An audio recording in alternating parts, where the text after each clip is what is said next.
Fala, galera dos segundos anos!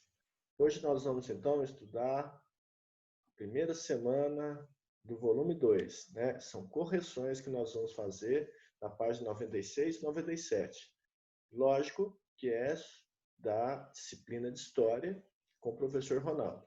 Antes de mais nada, inscreva-se no seu canal, no meu canal, e ative o sininho para receber as notificações. Então, é segundo ano, é semana 1, é volume 2. Essa correção é para todos os estudantes do estado de Minas Gerais e, é claro, para os meus alunos. Vamos lá, então?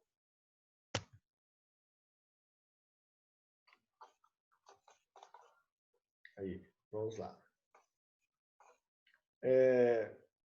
Eu trouxe uma imagem que está, inclusive, no PET, né, que é uma obra que representa o Grito do Ipiranga. Essa obra é de François-René Maurois. Essa obra representa Dom Pedro no momento do Grito do Ipiranga, só que está próximo de populares, né? Ou seja, é uma obra que não representa, né, o que foi, né, aquele momento do Grito do Ipiranga, porque o momento do Grito do Ipiranga só estavam a comitiva junto com Dom Pedro I, tá? Ou seja, além disso, nós podemos destacar que a independência do Brasil não foi um projeto popular. Daí essa presença de populares próximo a Dom Pedro está fora do contexto. Lembrando que toda obra de arte ela não precisa registrar o fato ou a realidade como ela é. Ou seja, ela não precisa representar, do ponto de vista histórico, a realidade total. Tá? Então, ela é uma representação do artista sobre esse fato. Uma outra obra grandiosa que retrata o Grito do Ipiranga é a obra do Pedro Américo, que foi pintada em 1893 em Florença, conhecida como O Grito do Ipiranga. Nessa obra, Pedro Américo ele estudou, né, o local em que aconteceu o grito, a topografia, os trajes, né, tudo para fazer uma obra fiel. Mas não foi isso que aconteceu. Primeiro, essa obra ele procurou, né, de fazer com que o momento do Grito do Ipiranga fosse registrado como um ato heróico, né? Então, Dom Pedro I está centralizado no meio do quadro, né? E ele exalta esse momento histórico que foi a independência do Brasil, né?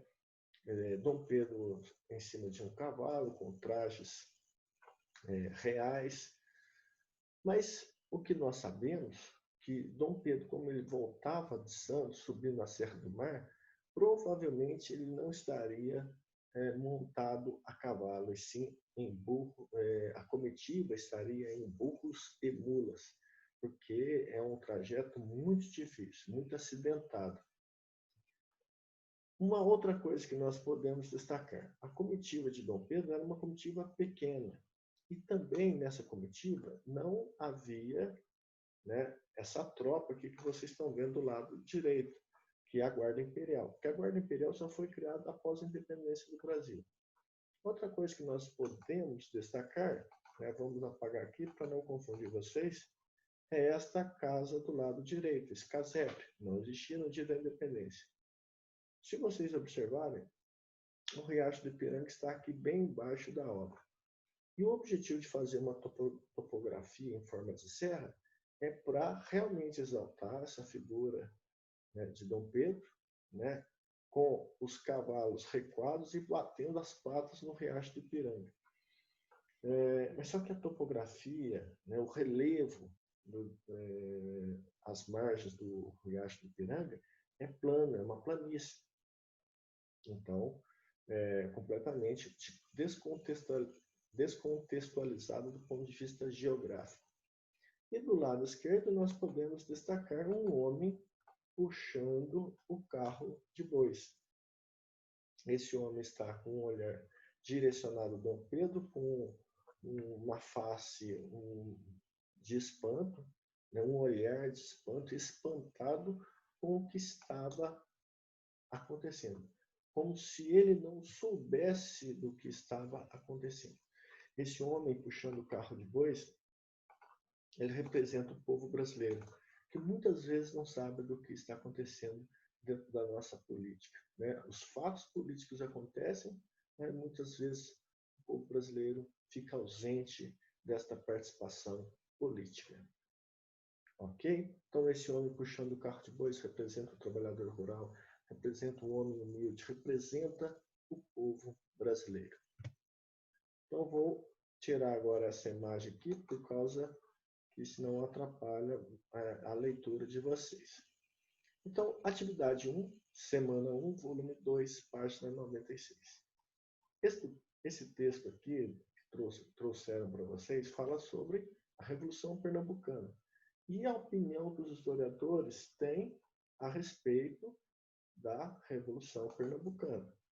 E qual que é a opinião desses historiadores? Que a Revolução Pernambucana, uma parte dos historiadores defende que a Revolução Pernambucana teve influência no processo de independência do Brasil.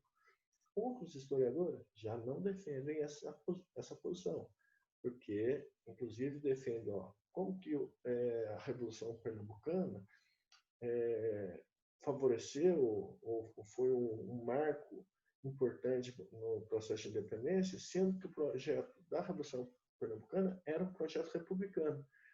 E o que se instalou no Brasil foi a monarquia. Então, depois de vocês fazerem essa leitura, nós vamos então para a questão. Tá? Então, vamos lá para a questão. Número 1, tirando aqui novamente a imagem aqui.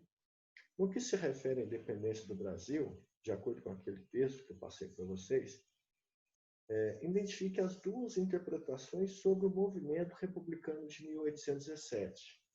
Tá? Então, no que se refere à independência do Brasil, identifique as duas interpretações sobre o movimento republicano de 1817. Então, vou voltar novamente à imagem. Alguns historiadores interpretam a Revolução Pernambucana de 1817 como um dos marcos principais do processo de independência. Outros, porém, afirmam que a Revolução não teve relação com a conquista da autonomia brasileira ou com a independência. Então, a grande maioria dos historiadores defende o quê? Que a Revolução Pernambucana, ou Revolução dos Padres, não teve influência nenhuma sobre a autonomia brasileira, ou sobre a separação do Brasil em relação a Portugal. Né? E uma parte defende que sim. Né? Ou seja, o que foi a Revolução Pernambucana? Ela foi um movimento separatista, então havia a ideia de separação de Portugal. Né? Esse movimento, né, essa revolução não tinha um caráter nacional, ou seja, ela não tinha influência de buscar o apoio de outras províncias para conseguir essa separação, e pretendiam instalar a república, mas só que ela foi sufocada por Dom João VI. Inclusive, houve um atraso da coroação de Dom João VI por causa da Revolução Pernambucana de 1817. Ele só foi coroado no ano seguinte. E aí, então, dentro desse debate, a apostila pede para vocês tomarem uma posição nesse debate, expressando e justificando a sua opinião. Então, a número 2 da atividade 1 é a resposta pessoal. Mas para ajudá-los aí, entrando nesse tema, eu vou destacar aqui que a independência do Brasil foi um processo que teve início em 1808, que se fortaleceu com a saída da família real do Brasil. E foi um projeto para manter a monarquia no Brasil. Quando a família real volta para Portugal, o próprio Dom João VI, pai do herdeiro do trono, no caso Dom Pedro, ele teria dito uma famosa frase: Pedro, se o Brasil vier a se separar de Portugal, que antes seja para ti do que para um desses aventureiros. Então ele dá a incumbência a Dom Pedro proclamar a independência, separar de Portugal, para que o Brasil não perca essa condição e influência da família Bragança. Então, a família Bragança permanece aqui, uma parte dessa família. Dom Pedro proclama a independência e depois é coroado imperador do Brasil. Então, esse processo de independência começou lá em 1808, quando Dom João VI chega aqui no Brasil, a família real chega no Brasil. Dom João VI, na época príncipe regente ainda, ele decreta a abertura dos portos, e isso pôs fim ao Pacto Colonial.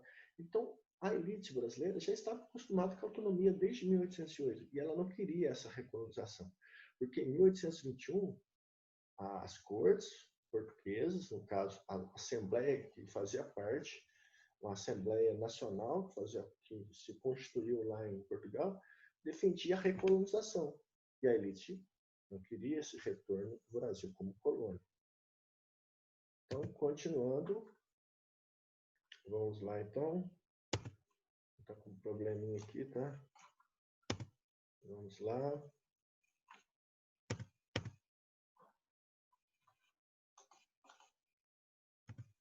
Aí. E aí, então, a gente vai para a atividade 2. A atividade 2 é um texto, né, de um artigo, na verdade, de Joaquim Gonçalves Ledo, mais conhecido como Gonçalves Ledo, que era um republicano, tá? Líder do grupo brasiliense, e ele publicou esse texto em 1822. E aí tem um erro na apostila aqui, viu, gente? O que era ser brasileiro em 1922? Com certeza deve ter sido um erro de digitação, tá? Porque o texto não fala nada disso. Então, o que era ser brasileiro em 1822?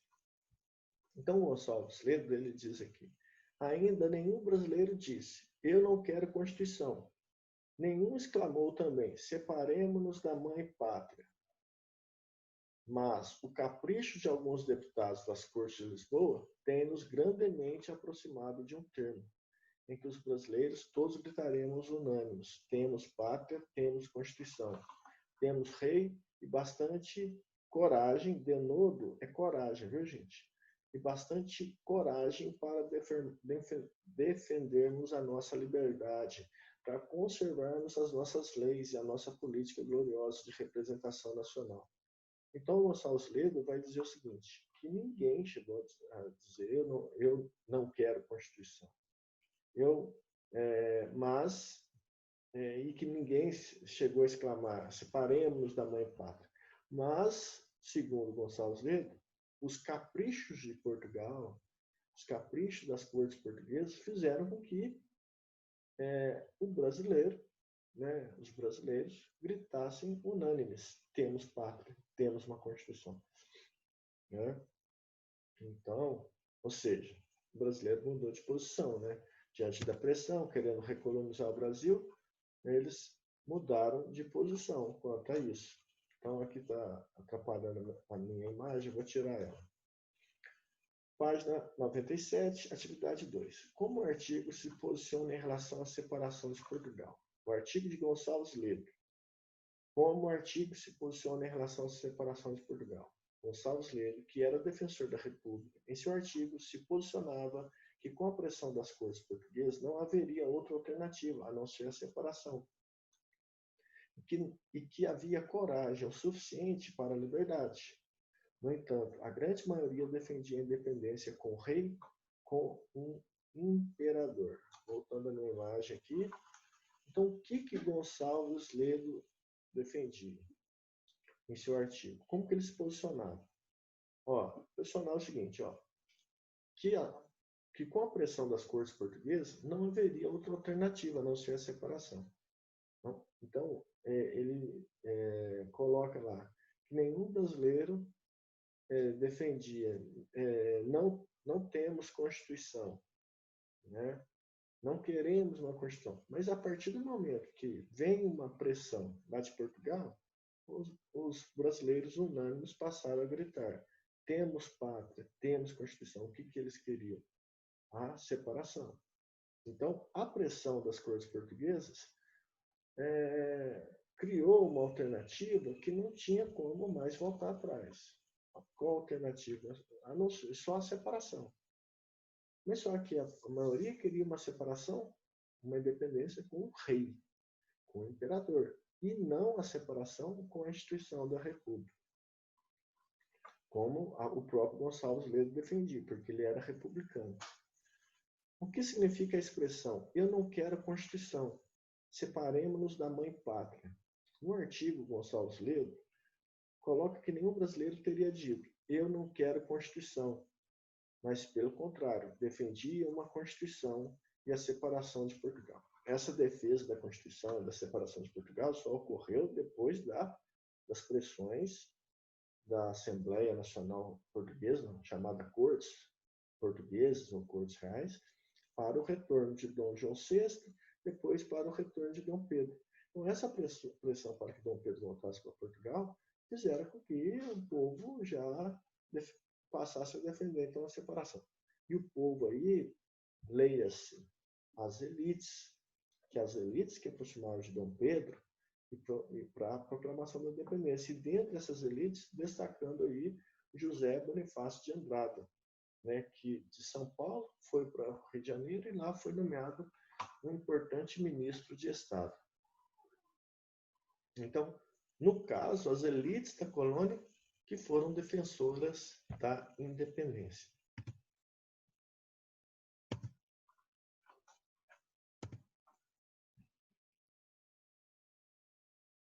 E, por último, a letra C. A letra C fala sobre pátria, o que é pátria. Né? Pátria vem do latim, significa terra dos pais. Né? E aí vem a primeira pergunta. Então, realmente, pátria, de pátria, pátria, significa em latim terra dos pais. Mas que terra é essa? Aqui o texto está falando de Portugal. A mãe pátria é Portugal. É isso que o texto se refere. A mãe pátria é Portugal. Né? Ou seja, a nossa própria origem. Né? E na época, Portugal era o quê? Um Estado nacional, sob a forma de um regime monárquico. Então, Portugal era uma monarquia sob o governo dos Braganças, sob a forma de governar com o início da dinastia dos Bragança com Dom João IV, né? E essa dinastia se mantém aqui no Brasil com a proclamação da independência, né? herdando o trono Dom Pedro I e depois o Dom Pedro II. E pátria varia conforme o contexto histórico, viu, gente? Né? Nós podemos falar pátria na Roma Antiga, né? Roma como uma pátria, mesmo sendo escravista, a Grécia como uma pátria, mesmo sendo escravista.